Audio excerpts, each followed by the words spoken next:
Deep in the heart of the Whispering Woods stood an ancient, moss-covered oak tree, home to a very special family of owls. As the sun began to peek over the horizon, the night shift was coming to an end for most of the forest's feathered inhabitants. The elder owls were settling into their cozy hollows, ready for a long day of sleep. But young Oliver was different. Oliver was a great horned owl with golden eyes that sparkled with curiosity.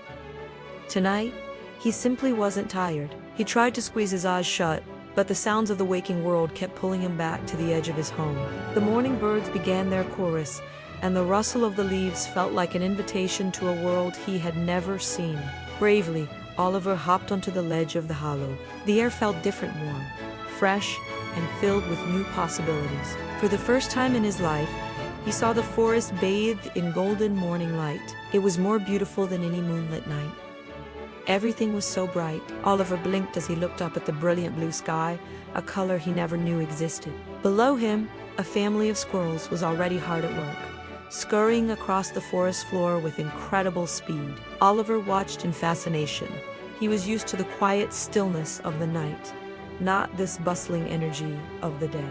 He took a deep breath and spread his wings. With a small wobble, he glided down toward a sparkling stream. Near the water, a family of deer was drinking peacefully. The water reflected the sun like 1,000 tiny diamonds. Oliver landed on a mossy stone nearby, mesmerized by the vibrant wildflowers that lined the bank. Suddenly, a flash of blue caught his eye. A tiny bird landed right next to him, chirping a friendly greeting. The little bird taught Oliver about the songs of the day, explaining how each note was a tribute to the sun. Together, they took to the sky. They flew through the sun-dappled canopy, dancing between the shafts of light. The forest was a playground of color. Oliver saw butterflies with patterns like stained glass and green moss that looked like velvet. But as the sun reached its highest point in the sky, Oliver began to feel a strange weight in his wings. His eyelids felt heavy, and the bright light began to make him squint. His natural clock was starting to chime. He realized that while the day was spectacular, he was truly a creature of the silver moon and the quiet night. As the afternoon faded, the sky began to transform into a canvas of soft purple and fiery orange. Oliver made his way back to the ancient oak tree. He felt a sense of peace returning as the shadows lengthened. Inside the hollow, his family was just beginning to stir. They stretched their wings and blinked their eyes open. Oliver's mother was surprised to see him looking so exhausted. Oliver simply smiled and began to tell his tale.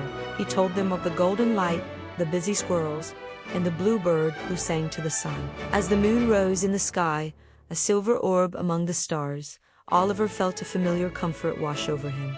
He had seen the world in a different light, and he was grateful for every second of his daytime adventure. But he was glad to be home, where the silence was a song and the darkness was a warm blanket. Finally, as the other owls flew out into the night, Oliver closed his golden eyes and fell into a deep, peaceful sleep.